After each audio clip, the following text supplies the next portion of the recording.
우리 지난주일 말씀에는 열왕기상 말씀, 그러니까 구약 말씀을 나눴습니다. 그래서 오늘은 신약 말씀을 나누도록 하겠습니다.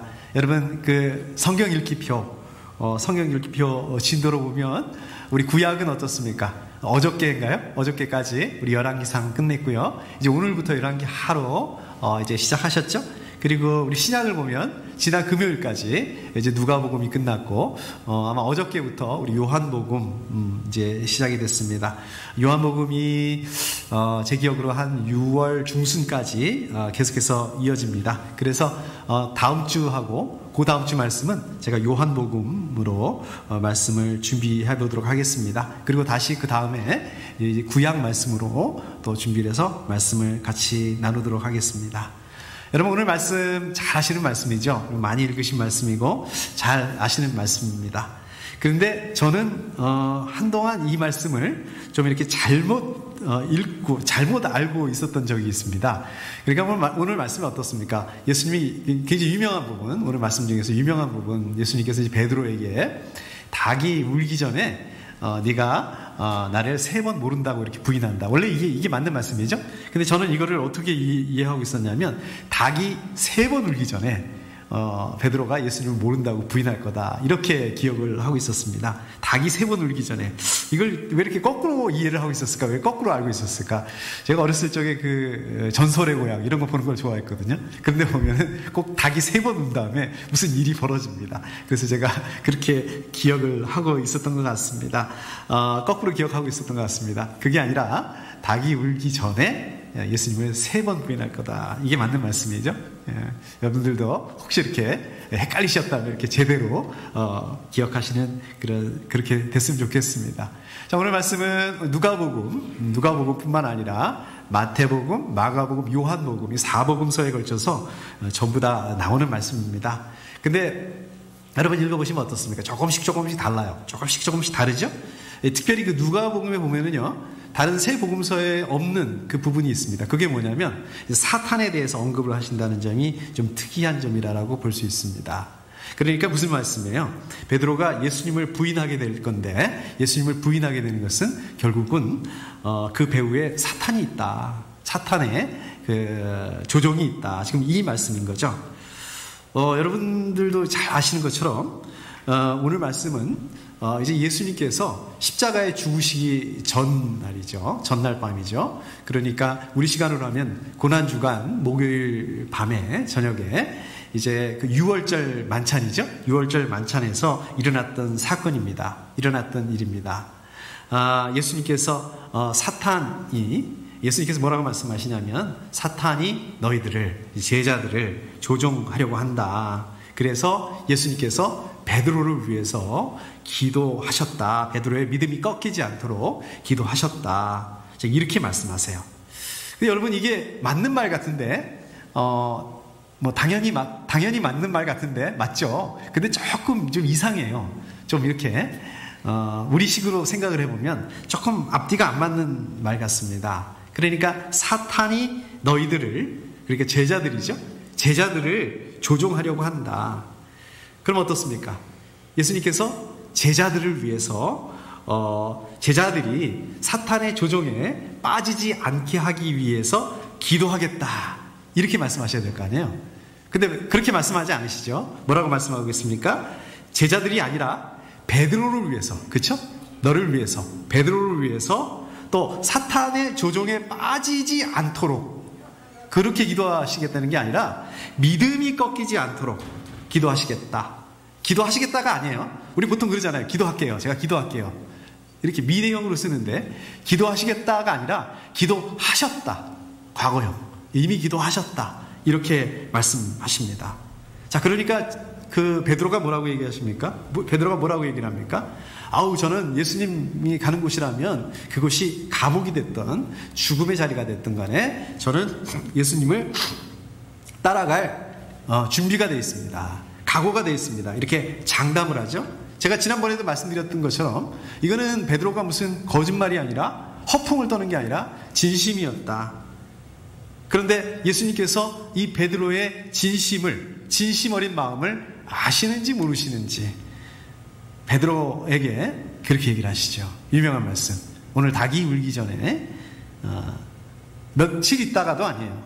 몇 시간 후에, 그죠? 이제 불과 몇 시간 후에 예수님을 모른다고. 그것도 한 번이 아니라 3번. 한 번이면 어떻습니까? 그건 실수다, 실수였다, 말실수였다, 이렇게 변명할 수도 있는데, 이건 뭐 3번이라고 하면 3번을 모른다, 이거는 뭐 변명의 여지도 없습니다. 정말 이렇게 말씀하세요. 이 얘기를 듣고 있는 베드로의 입장이 어땠을까요? 참담하죠. 참담하다 못해 어땠을까요? 이 자존심을 나는 아닌데, 진짜 아닌데, 이런 자존심 상하는 그 말씀을 예수님께서 하세요. 근데 어떻게 됐습니까? 불과 몇 시간 후에 정말 베드로는 예수님을 모른다, 3번이나, 정말 자기는 꿈에도 생각하지 못했던 그러한 일을 자기가 그것도 저지르고 맙니다. 그리고 닭이 울죠? 예수님 말씀대로 닭이 울죠? 자, 그렇다면 예수님께서 지금 불과 몇 시간 후에 베드로가 예수님을 부인할 거라는 것을, 모른다고 이렇게 부인할 거라는 것을 아셨다는 얘기잖아요. 자, 이렇게 예수님께서 베드로가 예수님을 부인할 거를 아셨다면 아니면 베드로한테 그렇게 못하도록 이렇게 좀 설득을 하시든지, 야, 그러면 안 된다, 네가 지금 제자들 중에서 수제자인데, 네가 리더인데, 네가 리더가 돼가지고 그렇게 하면 어떻겠냐, 이렇게 좀 설득을 하신다든지, 아니면 베드로가 부인을 죄송합니다. 그 베드로가 도대체 이거는 부인을 할 수 없도록, 예수님 부인할 수 없도록 아예 그냥 원천봉쇄 미리 막아주셨을 수는 없을까. 제가 리모컨을 안 가져왔네요. 리모컨을 막아주실 수 없었을까. 자, 그렇다면은 전사님 그 리모컨 좀 갖다 주세요. 그 사무실에 서랍에 있습니다. 자, 그렇다면은 베드로가 그렇다면 부인하는 일이 없었을 거 아니겠습니까? 자, 예수님께서는 왜, 그 질문 좀 넘겨주십시오. 예수님께서는 왜 베드로가 3번이나 부인하도록 베드로를 그대로 내버려 두셨을까? 베드로가 예수님을 부인할 수 없도록 아주 그냥 그 힘과 능력을 주셔가지고 원천적으로 부인할 수 없도록 이렇게 하셨든지, 아니면 베드로가 예수님 따라갔잖아요. 예수님 이렇게 붙잡히는데 정말 그 자기 말대로 정말 따라갔어요. 죽음의 자리까지 이렇게 따라갔는데, 따라가서 여종을 만나는 바람에, 그잖아요? 여종이 베드로를 알아보는 바람에 그랬지 않습니까? 그러면은 아예 그 여종을 못 만나게 하셨다든지, 아니면 여종이 좀 베드로를 알아볼 수 없게 하셨다든지, 뭐 이런 식으로 하셨으면은 베드로가 부인을 하고 싶어도 부인할 수가 없었을 거 아니겠습니까? 자, 그런데 뭐 이것도 저것도 아니고 그렇게 됐습니다. 자, 오늘은 이 말씀을 중심으로 해서, 이 질문을 중심으로 해서 말씀을 나눠보도록 하겠습니다. 고맙습니다. 깜빡 잊어버렸습니다. 자, 먼저 31절 말씀을 보시면 제가 다시 한번 읽어보겠습니다. 시몬아 보아라, 사탄이 밀처럼 너희를 체질하려고 너희를 소나기에 넣기를 요구하였다. 자, 여기 보시면 조금 알 것 같은데 조금 이렇게 좀 이 말도 좀 어려워요. 하나하나 이렇게 좀 보도록 하겠습니다. 먼저 보시면 시몬아 이렇게 부르시죠. 원래 베드로라는 이름은 여러분 잘 아시는 것처럼 반석이라는 그런 뜻입니다. 그리고 베드로라는 이름은 이거 누가 지어준 겁니까? 베드로 부모님이 지어주신 게 아니라 예수님께서 직접 지어주신 이름이에요. 별명이죠. 자, 그런데 여기서 보시면 베드로라는 이름 대신에 시몬이라는 이름을 쓰고 있어요. 그것도 어떻습니까? 2번이나 부르고 있어요. 여러분 감이 오시죠? 이렇게 2번 이름을 부른다. 이거는 무슨 뜻입니까? 주의를 환기시키는 겁니다. 지금부터 잘 들어. 지금부터 내가 하는 말 지금 중요한 말이야. 무척 중요하다. 강조하시는 것입니다. 자, 그 다음에 뭐라 그랬냐면, 사탄이, 요게 아니라, 사탄이 밀처럼 너희를 체질하려고. 여러분, 체질하는 게 뭡니까? 이 이렇게 보셨죠? 저도 이렇게 어렸을 때 봤는데, 체는 어떻습니까? 그러니까 그 당시에는 이렇게 밀을 알곡하고 이게 쭉정이가 섞여 있잖아요. 그 알곡하고 그 쭉정이 섞여 있는 그 쭉정이를 이렇게 그 체에다 놓고 이렇게 흔들어 가지고 그것을 통해서 이제 그 쭉정이하고 알곡을 골라내는 거예요. 자, 이런 비유를 굉장히 많이 사용하시죠. 자, 그런데 이걸 누가 한다고요? 보통은 이렇게 체질을 이렇게 알곡하고 쭉정이를 골라낸다. 그래서 성경에 보면 하나님께서 하시는 경우가 많습니다. 근데 여기서는 지금 누가 한다라고 얘기를 하고 있습니까? 하나님이 아니라 사탄이 한다. 사탄이 흔들어댈 거다. 자, 왜 사탄이 이렇게 흔들어댈까요? 왜 체질을 할까요? 사탄이 쭉쟁이하고 알곡이 하나님 잘 믿는 사람, 하나님 잘 믿지 않는 사람 골라내려고 이렇게 한다는 말씀입니까? 아니죠? 흔들어대기 위해서, 시험하기 위해서, 흔들어서 유혹에 빠뜨리기 위해서 흔들어댄다는 것입니다. 자, 여기 잘 보시면 보세요. 너가 아니라, 베드로 너가 아니라 너희를 이렇게 말씀하고 있습니다. 그러니까 사탄이 베드로만 흔들어대는 게 아니라 제자들 전부 다, 예수님의 제자들 전부 다를 흔들어댈 거다. 그러니까 사탄은 베드로만 시험에 빠뜨리는 게 아니라 제자들 전부 다를 이제 시험에 빠뜨리게 될 거다. 베드로가 예수님이 3번이나 부인하잖아요. 또 우리 다른 제자들은 어떻습니까? 예수님만 그랬습니까? 뭐 가룟 유다는 아예 팔아먹고 다른 제자들 무서워서 다 도망가죠. 도망가고. 자, 이거는 베드로 제자들의 이 문제도 맞지만, 이 사람들의 문제도 맞지만 근본적으로 그 배후에는 사단이 있다. 그러니까 시작은 사단이다. 사단이 시작했다. 사탄이 시작했다. 결국은 베드로뿐만 아니라 이 예수님의 모든 제자들이 사탄의 시험을 이겨내지 못합니다. 실패하고 말죠. 31절 그 끝부분에 보게 되면 너희를 소나기에 넣기를 요구하였다. 이게 도대체 무슨 말이에요? 너희를 소나기에 넣기를 요구하였다. 누가? 사탄이 너희 제자들을 소나기에 넣기를 요구했다. 무슨 말입니까? 사탄이 제자들을 조종하게 해달라고 요구했다. 그 말씀이죠.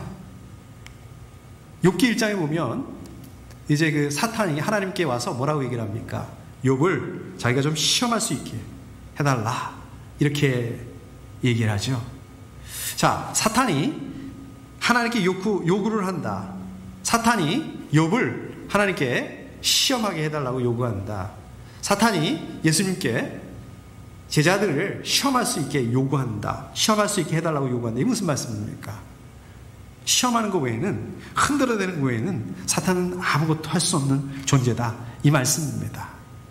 예수님의 제자들, 이 사람들은 어떤 사람들입니까? 예수님께서 3년 동안 사역을 하시면서, 공생의 사역을 하시면서 직접 이 사람들을 불러서 세운 공동체입니다.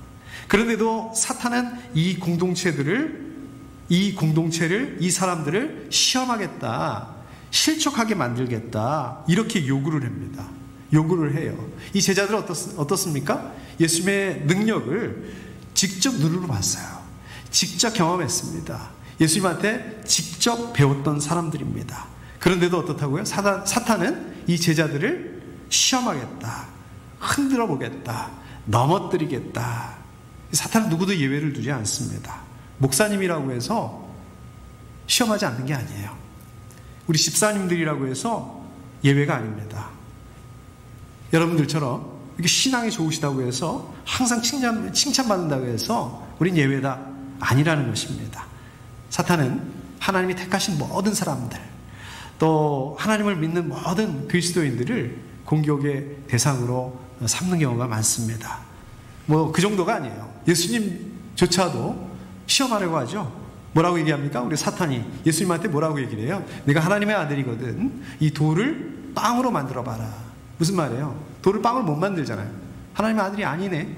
하나님의 아들이 아니라는 거예요. 내가 하나님의 아들이거든 하나님의 아들이 아니라는 말씀입니다. 예수님의 공생의 내내 정말 이 사탄은 이런 식으로 예수님을 넘어뜨리려고 해요. 거기서 끝나지 않죠? 예수님께서 십자가에 죽으실 때까지 내가 하나님의 아들이거든 십자가에서 내려와 봐라. 십자가에서 못 내려오네? 하나님의 아들이 아니네? 이런 식인 거죠. 사탄의 공격은 정말 집요합니다. 마찬가지로 사탄은 저 여러분들 끊임없이 흔들어댄다는 얘기예요. 끈질기게 저 여러분들 넘어뜨리려고, 실족하게 하려고 노력한다는 것입니다. 여러분 이걸 기억하셔야 돼요. 어떻게 될까요? 항상 영적으로 각성하고 깨어 있어야 된다. 저 여러분들이 방심하는 순간, 에이 이 정도는 괜찮겠지, 우리가 뭐 바리새인도 아니고 나는 괜찮겠지. 바로 그 순간에 어떻습니까? 우는 사자와 같이 달려든 게 사탄의 존재입니다. 에베소 6장 11절 말씀에 보면 이렇게 말씀하고 있습니다. 악마의 관계에 맞설 수 있도록 하나님이 주시는 온몸을 덮는 갑옷을 입으십시오. 이렇게 말씀하고 있습니다. 고린도전서 9장 27절, 나는 내 몸을 쳐서 굴복시킵니다. 몸을 친대요. 왜 자기 몸을 쳐서 굴복시키려고 할까요? 잠깐이라도 방심하는 마음이 들면, 방심하게 되면 사탄의 공격에 걸려서 넘어질 수밖에 없기 때문에 그렇습니다. 자, 그렇기 때문에 저 여러분들도 어떻게 됩니까? 항상 영적으로 깨어 있어야 됩니다. 그래야만 사탄이 저 여러분들을 흔들어댈 수 없습니다. 시험할 수 없습니다. 그렇게 되실 수 있기를 축복합니다. 32절. 자, 32절에 보시면 제가 다시 한번 읽어보겠습니다. 그러나 나는 내 믿음이 꺾이지 않도록 너를 위하여 기도하였다. 내가 다시 돌아올 때에는 내 형제를 굳세게 하여라. 자, 여기서 보시면은요, 너희, 아까 31절에 너희라고 얘기하셨는데 이제 다시 너로 바뀌죠? 31절에서는 제자들을 대상으로 말씀하셨는데 이제 다시 이 베드로를 대상으로, 베드로를 초점으로 해서 말씀하시는 것을 알 수 있습니다. 내 믿음이 꺾이지 않도록 너를 위하여 기도하였다. 자, 여기서 믿음이 꺾인다. 이 꺾인다는 그 원어적인 의미는요, 원래 그 해, 달, 이런 것들이 이제 빛이 약해지면서 점점 어두워지는 거. 우리 그 밤이 되면은 햇빛이 점점 저녁이 되면 점점 약해지잖아요. 그러다 결국 밤이 되면서 없어지지 않습니까? 마치 이것처럼 지금 베드로의 믿음이 점점 약해져서 사라져버릴 것 같은 그러한 그 위기 상황. 자, 그래서 예수님께서 이런 베드로를 위해서 베드로의 믿음이 꺾이지 않기 위해서 간구했다, 기도했다. 자, 아까도 말씀드렸던 것처럼 예수님께서 너를 위해서 기도하겠다. 네가 지금 위기 상황이니까 내가 너를 위해서 기도해 줄게, 기도할게. 이게 아니라 이렇게 말씀하시는 게 맞는 것 같은데, 너를 위해서 기도하였다. 이미 기도하셨다라고. 무슨 얘기입니까? 예수님께서 이미 아셨다는 말씀이에요. 뭘 아세요? 베드로가 연약해서 실족할 수 있다는 것을 아셨다는 것입니다. 그래서 베드로의 믿음이 꺾이지 않도록 기도해 주셨다. 베드로가 예수님을 3번이나 부인하는, 모른다고 부인하는 이런 어처구니 없는, 돌이킬 수 없는 정말 그 실패했음에도 불구하고 베드로가 다시 회복할 수 있었던 거, 그거는 뭡니까? 베드로가 잘나서, 베드로의 능력이 좋아서, 베드로가 잘했기 때문에 그게 아니라는 것입니다. 그럼 뭡니까? 예수님의 기도 때문이다. 예수님께서 베드로를 위해서 기도하셨기 때문이라는 것입니다. 마찬가지로 저 여러분들은 어떻습니까? 저 여러분들 이렇게 실족하지 않고 신앙생활 잘하고 계시는 거, 어떻게 보면은 우리가 잘나서, 우리 그렇게 말하지 않지만 우리 마음속에 그런 게 있단 말이에요. 근데 그것은 예수님께서 저 여러분들을 위해서 중보 기도하시기 때문이라는 말씀입니다. 히브리서 7장 25절 말씀해 보시면 그는 늘 살아계셔서 그들을 위하여 중재의 간구를 하십니다. 예수님께서 저와 여러분들의 연약함을 아십니다. 여러분들이 연약함을 아시기 때문에 저 여러분들이 얼마나 연약한 존재라는 것을 잘 아시기 때문에 저를 위해서 기도하신다는 거예요. 저희를 위해서 기도하신다는 거예요. 히브리서 4장 15절에 보시면 저와 여러분들 연약함을 동정하신다라고 말씀하고 있습니다. 저 여러분들은 어떻습니까? 우리도 몰라. 우리 자신도 모르고 있는 우리의 그 약점, 이게 문제라고 생각하지도 못하고 있는 그 문제점, 실패, 이것들을 아시고 예수님께서 우리를 위해서 기도해 주시기 때문에 우리가 이렇게 감당할 수 있다는 말씀입니다. 저 여러분들 베드로처럼 내가 내 힘으로 사는 거지 뭐, 내가 능력으로 하는 거지, 이렇게 착각하고 있다면 우리가 돌이켜보면 어떻습니까? 아유, 그때 참 내가 망할 뻔했는데, 망했어야 되는데, 그럼에도 불구하고 우리가 지금 이렇게 감당할 수 있는 거는, 이거는 내 힘과 능력 때문이 아니라는 거예요. 내가 무슨 위기에 있어서 아주 특출한 위기관리 능력이 있어서 그것이 아니라 전적으로 예수님께서 저 여러분들을 위해서 기도해 주시기 때문에 붙잡아 주시기 때문에, 용기를 주시기 때문에 지금도 기도하시기 때문이라는 것입니다. 여러분, 코비드-19 힘들죠. 근데 코비드-19이 아니더라도 또 우리 앞으로의 그 미래에는 어떠한 어려운 시간들을 만나게 될지 모릅니다. 그럼에도 불구하고 여러분들 담대하셔야 됩니다. 왜? 예수님께서 기도해 주시기 때문에 그렇습니다. 여러분들은 정작 우리 자신의 연약함을 깨닫지 못하고 있는 경우가 많습니다. 나는 다 할 수 있어, 할 수 있을 것처럼 이렇게 생각하는 경우들이 많습니다. 그러나 예수님께서 어떻다고요? 우리의 연약함을 아시고 기도해 주신다.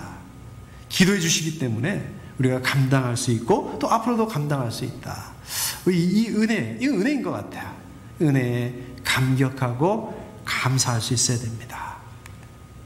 내 믿음이 꺾이지 않도록 너를 위하여 기도하였다.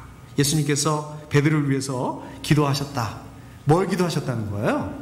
뭘 기도하셨다고요? 베드로가 예수님을 부인하지 않도록 기도하셨다라는 게 아닙니다.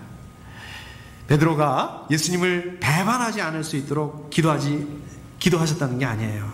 뭘 위해서 기도하셨다고요?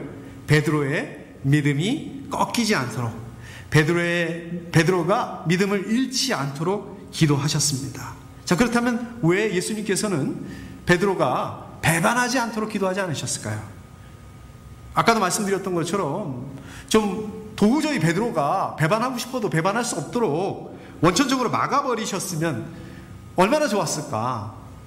아예 그냥 배반할 수 있는 그런 틈을 주지 않으셨으면 얼마나 좋았을까. 그래서 하나님께서는요, 저 여러분들을 포함해서 모든 사람들이 연약하기 때문에 유혹에 걸려서 넘어질 수 있다는 것을 아십니다. 사탄의 시험에 실족할 수 있다는 그럴 가능성을 얼마든지 가지고 있다는 것을 잘 아십니다. 그렇지만은 하나님께서는요, 마치 인공지능 가지고 있는 로봇처럼 여러분들을 미리 입력한 그 프로그램을 막 입력해 절대로 죄를 지을 수 없게, 실족할 수 없게, 이게 아니라는 거예요. 그거보다는 여러분들이 믿음을 가지고 사탄의 유혹이 아니라 우리 믿음을 통해서 사탄의 유혹을 이겨내고 하나님의 말씀을 선택하시기를 바라시기 때문에 그렇게 하신다는 것입니다. 자, 그렇기 때문에 아무리 어렵고 힘든 상황을 만난다 하더라도 지금 예수님께서는 어떻습니까? 수제자였던 베드로가 불과 몇 시간 후에 자기 자신을, 예수님을 3번이나 부인하고 모른다고 부인할 거라고 하는 이 최악의 실패를 앞으로 경험하게 될 거다, 이걸 아시고 계세요. 그러나 그 순간에도 그거를 못하게 하기 위해서 기도하는 것이 아니라 믿음이 꺾이면 안 된다. 베드로의 믿음이 꺾이지 않도록, 베드로가 믿음을 잃지 않도록, 이거를 말씀하고 있습니다. 마찬가지로 저 여러분들 연약하기 때문에 실패할 수 있습니다. 한 번 실패하고 마는 게 아니라 실패하고 또 실패하고 계속해서 실패하고, 그렇지만은 그게 실패할 때마다 우리 어떻습니까? 아, 진짜 내가 연약하구나. 정말 얼마나 연약한가를 뼈저리게 느끼게 되죠. 어떨 때 막 자존심도 상해요. 아, 내가 진짜 하지 말아야 되는데 또 이렇게 넘어졌구나. 자신감도 잃어버리게 되고 자존감도 잃어버리게 되고 나는 이런 인간이구나. 그럼에도 불구하고 어떻다고요? 믿음을 잃어서는 안 된다. 믿음을 포기해서는 안 된다라고 말씀하고 있습니다. 자, 32절 뒷부분, 내가 다시 돌아올 때는 내 형제를 굳세게 하여라. 여기 보시면 내가 다시 돌아올 때는, 그러니까 베드로가 예수님을 3번이나 부인할 것을 예수님께서 아셨어요. 자, 그럼에도 불구하고 어떻습니까? 베드로가 다시 돌아올 거다라는 것을 믿으세요. 베드로를 믿어주세요. 베드로가 다시 돌아올 거라고 이 베드로를 신뢰해 주신다는 말씀입니다. 베드로를 신뢰하시는데 머무는 게 아니라 그 너머 회개하고 돌아온 다음 어떻게 해야 되는가? 어떻게 된다고요? 회개하고 돌아오게 된다면 다른 제자들의 믿음을 돌아보라고 말씀하십니다. 자, 여기서 보시면 예수님께서 베드로가 배신할 것에 대해서 절대로 말씀하지 않았어요. 말씀 안 하셨죠, 아직까지? 그렇잖아요? 아시고는 계시는데 그에 대해서 말씀하지 않으십니다. 언급하지 않으십니다. 근데 뭘 말씀하세요? 돌아오게 되면 돌아올 것에 대해서만 말씀하신다는 거예요. 베드로가 앞으로 예수님을 부인할 그러한 그 치명적인 실패를 경험하게 될 것이지만, 그렇지만 그 실패를 경험으로 해서 그 다음에 동역자들의 믿음을 굳게 세워야 된다, 이거를 말씀하고 있습니다. 자, 여기서 보시면 제자들이라고 말씀하지 않지요? 뭐라고 말씀하고 있습니까? 형제들이라고 말씀하고 있어요. 무슨 말씀입니까? 이 다른 사람들이, 이 다른 제자들이 베드로 너의 경쟁의 대상이 아니라는 거예요. 그럼 무슨 대상이에요? 섬겨주고 품어주고 사랑해야 될 대상이다. 반석 위에다가 교회를 짓는 것처럼, 교회를 세우는 것처럼 베드로라고 하는 그 자기 이름처럼 자기 이름 위에다가, 베드로 자기 위에다가 동역자들을 돕고 섬기고 할 수 있는 그러한 사명을 감당할 수 있도록 그렇게 말씀하시고 있으시는 것입니다. 오늘 말씀보다 조금 앞쪽으로 가보면 24절에 어떤 일이 있었냐면요, 제자들끼리 누가 잘났느냐, 누가 더 높은 제자인가, 그 말다툼을 하고 있었어요. 여러분, 근데 그게 지금 어떤 상황에 지금 이 사람들이 이런 말다툼을 하시는지 아십니까? 그 바로 앞에 보면 예수님께서 뭘 하고 계셨냐면 포도주를 나눠주세요. 그러면서 야, 이걸 받아라. 이 포도주는 내가 십자가에서 너희들을 위해서 흘릴 피다라고 말씀하고, 보혈이다라고 말씀하고, 십자가에서 죽으실 것을 말씀하고 있는데, 지금 마지막으로 말씀하고 있는데, 마지막 때까지도 제자들은 어떠고 있습니까? 예수님의 그 말을 이해하지 못하고 있어요. 그 마지막까지도 제자들은 누가 더 높냐, 누가 더 잘났느냐, 이 얘기를 하고 있었던 거예요. 근데 그런 싸움, 누가 더 높냐, 자, 이거를 넘어서라는 거예요. 이걸 넘어서서 네가 앞으로 예수님을 3번이나 부인하게 될 거지만, 거기에 매몰되어 있지 말고, 거기에 머물러 있지 말고 회개하고 돌아와야 된다. 회개하고 돌아와서 어떻게 된다고요? 개인적인 신앙이 성숙해야 된다. 거기에만 머물러 있지 말고 더 나아가서 철저하게 겸손하게 다른 형제들을 섬기는 사도가 돼야 된다. 이거를 말씀하고 있는 거예요. 이거를 베드로에게 부탁하고 있는 것입니다. 근데 베드로는 이 예수님의 말씀을 아직도 이해를 못하고 있는 것 같아요. 그래서 이렇게 얘기를 하죠. 주님, 나는 감옥에도 죽는 자리에도 주님과 함께 갈 각오가 되어 있습니다. 이렇게 얘기를 합니다. 정말 베드로는 열정적인 것 같아요. 자신감이 넘쳤어요. 그때까지 그런 것 같아요. 거기다가 자기가 지금 수제자잖아요. 리더잖아요. 다른 제자들 앞에서 리더이다 보니까 다른 제자들이 다 보고 있는데, 자기 모습을 바라보고 있는데 다른 제자들을 의식하지 않을 수 없었습니다. 이렇게 얘기를 합니다. 자, 마지막으로 예수님께서 베드로야 이렇게 부르시죠. 아까는 시몬이라고 부르셨어요. 그런데 이번에는 베드로야 이렇게 부르시죠. 베드로가 왜 이렇게 베드로라고 부르셨을까요? 베드로가 실패해서 돌이킨 다음에 반석처럼, 그 이름이 뜻하는 반석처럼 믿음 위에 굳게 설 거를 바라고 계시는 거예요. 자, 베드로야, 이 한마디를 통해서 지금 예수님께서 베드로를 어떻게 생각하시는지, 얼마나 신뢰하고 계시는지, 어떤 기대를 가지고 계시는지 이거를 보여주고 계십니다. 자, 그 다음에 이렇게 말씀하십니다. 오늘 닭이 울기 전에 내가 3번 나를 모른다고 할 것이다. 3번이나 모른다고 부인할 거다. 철저히 부인할 거다. 자, 근데 중요한 거는요, 지금 여기서 중요한 거는 베드로가 철저하게 예수님을 모른다고 부인할 거다, 그 자체가 아니에요. 자, 그러면 예수님께서 왜 이 말씀을 하시지 않으면 안 됐을까? 아까 제가 그랬죠? 이 앞에서는 예수님께서 아시고 계셨는데 이 얘기를 계속 안 하세요. 부인할 거라는 말을 굳이 안 하십니다. 이걸 언급하지 않으세요.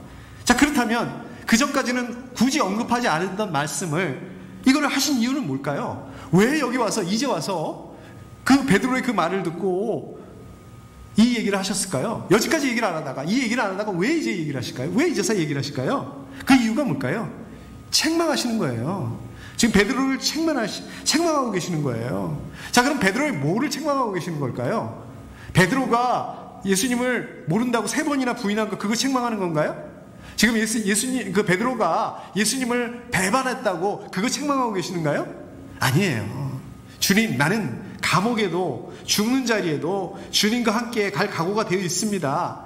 예수님 아세요. 베드로의 열정, 자신감, 예수님 그 제자로서의 그 자부심 아세요. 좋아요. 자, 그런데 이 베드로의 말의 주체를 보세요. 베드로 말의 주어가 뭡니까? 감옥에 가고 죽는 자리에도 가고 예수님과 함께 하겠다. 이 누구예요? 베드로 자신이었습니다. 다시 말하자면 뭡니까? 베드로가 자기 힘과 자기 능력으로 예수님을 배반하지 않고 끝까지 따라가겠다. 이건 불가능하다는 거예요. 이거는 안 된다는 거예요. 근데 베드로는 말이 씨가 된다고? 이렇게 얘기하면 안 되겠지만 정말로 이 고백대로, 자기의 고백대로 예수님을 위해서 십자가에 매달려서 죽습니다. 전승에 따르면 이제 베드로가 순교를 앞두고 있는데 십자가에 이제 베드로도 못 박혀 죽게 된 그런 상황에서 이렇게 얘기를 했다고 그래요. 예수님께서 십자가에, 우리 주님 예수님께서도 십자가에 못 박혀 죽으셨는데 내가 감히 예수님하고 똑같이 십자가에 못 박힐 수는 없다. 자기를 거꾸로 매달아 달라. 자청해서 베드로는 십자가에 거꾸로 매달려서 순교했다고 전해집니다. 자, 무슨 차이일까요? 아니, 예수님 모른다고 3번이나 부인했던 베드로가 어떻게 이렇게 변할 수 있을 수 있었을까요? 자기 힘과 자기 능력이 아니라 성령의 힘과 성령의 능력으로 가능했다는 것입니다. 저 여러분들도 어떻습니까? 저 여러분들의 힘과 능력, 베드로처럼 불가능합니다. 우리의 힘과 능력으로는 베드로처럼 안 돼요. 어떻게 가능합니까? 우리가 어떻게 하면 가능할까요? 우리 의지와 우리 뜻으로는 안 되잖아요. 여러분 아시잖아요. 성경 읽기, 기도하기, 우리가 맨날 결단하지만 안 되잖아요. 어렵잖아요. 성령님의 인도하심으로, 성령님께서 힘과 능력을 주실 때, 성령님의 힘과 능력을 의지할 때, 그때만 가능한 것입니다. 자, 이제 말씀을 정리하도록 하겠습니다. 제가 아까 말씀을 나누면서 처음에 여러분에게 드렸던 질문 기억하시나요? 잊어버리셨나요? 감사합니다. 잊어버리셔서. 왜 베드로가 3번이나 부인하도록 예수님께서 내버려 두셨을까? 베드로가 오늘 닭이 울기 전에 예수님을 한 번도 아니고 3번이나 모른다고 부인할 거를 이렇게 예수님께서 미리 아셨다면 아예 그냥 원천봉쇄해서 베드로가 절대 그렇게 할 수 없는 그런 상황을 만들어 주셔서 부인할 수 없게 하면 더 좋지 않았을까? 근데 그냥 내버려 두세요. 아니나 다를까 불과 몇 시간 후에 베드로가 예수님 모른다고 3번 부인합니다. 거기다 마지막엔 하나 더 얹죠? 예수님이 그 말씀하신 거에다가 하나 더 얹어요. 베드로가 뭐까지 했습니까? 예수님을 저주까지 했어요. 이게 예수님의 제자라는 사람이 가능한 일일까요? 이게 할 일일까요? 이러한 베드로는 정말 어떤 책망을 받아도 변명의 여지가 없는 실수를 저지르고 말았습니다. 이거는 실수라고 하기에는 너무 지나치죠. 돌이킬 수 없는, 더 이상 아주 그냥 예수님하고는 이제 강을 건넜다고 얘기하죠. 건널 수 없는 강을 건넜다고 얘기하지 않습니까? 그러한 상태까지 떨어져 버린 거예요. 도저히 회복할 수 없는, 돌이킬 수 없는. 근데 보세요. 정작 예수님은 여기에 대해서 이런 방구 이야기하지 않으세요. 말씀하지 않으세요. 여러분, 베드로를 책망하지 않으세요. 예수님은요, 베드로를 책망하지 않습니다. 어떠한 힐난도 하지 않으시고 어떠한 책임 추궁을 베드로에게 하지 않으세요. 오히려 이렇게 말씀하세요. 32절에 그러나 나는 네 믿음이 꺾이지 않도록 너를 위하여 기도하였다. 네가 다시 돌아올 때에는 네 형제를 굳세게 하여라. 여러분 놀랍지 않으십니까? 예수님께서 이미 베드로를 위해서 기도하셨는데 베드로가 예수님을 모른다고 하지 않도록 기도하신 게 아니에요. 예수님을 배반하지 않도록 기도하신 게 아니에요. 베드로의 믿음이 꺾이지 않도록 기도하셨다라고 말씀하세요. 죽음의 공포 앞에서 죽는 게 너무 무서워서 베드로가 순간적으로 예수님을 모른다고 부인하고 저주까지 할 수는 있지만 그럴 수 있다. 그러나 분명히 베드로는 다시 돌아올 거야. 베드로를 이렇게 신뢰하셨다는 거예요. 그래서 베드로가 다시 돌아올 때는 더 이상 다른 제자들하고 야, 네가 잘났냐 내가 잘났냐 이런 거 가지고 싸우지 말고 다른 제자들, 형제들, 믿음의 형제들을 좀 그때부터는 이해하고 품어주고 섬겨달라고 부탁하십니다. 예수님께 있어서 베드로가 배반하는 거, 베드로가 예수님을 3번 부인하는 거, 이거는 관심의 대상조차 되지 않습니다. 오히려 예수님은 베드로의 배반, 베드로의 부인 그 너머에 있으세요. 그 너머에 관심을 가지고 계세요. 그 너머에다가 시선을 두고 계세요. 그 너머를 바라보고 계세요. 이 말씀이 베드로에게만 적용되는 것입니까? 저 여러분들에게 똑같이 적용되는 말씀 아니겠습니까? 우리 하나님에게 있어서 중요한 거는 저 여러분들의 연약함, 저 여러분들의 죄, 아이고 저 인간 또 저랬네, 그 자체가 아니에요. 그게 아니고 그 너머에, 그 다음 단계에 하나님께서 시선을 두시고 계시다는 것입니다. 저 여러분들 완벽한 존재가 아닙니다. 저 여러분들 연약한 존재입니다. 언제든지 넘어질 수 있어요. 언제든지 무너질 수 있습니다. 언제든지 실패할 수 있습니다. 그렇다고 해서 이게 변명이 돼서는 안 되겠죠. 우리는 원래 이렇게 연약하니까 어쩔 수 없어요. 뭐가 어쩔 수 없어요. 어쩔 수 없기는 합리화시킬 수 없습니다. 그렇지만 하나님께서는 여러분들을 여전히 신뢰하신다는 거예요. 여러분들을 여전히 믿어주신다는 거예요. 여전히 사랑하신다는 거예요. 여러분들이 믿음 충만하고 그럼 좋죠. 그렇게 되셔야죠.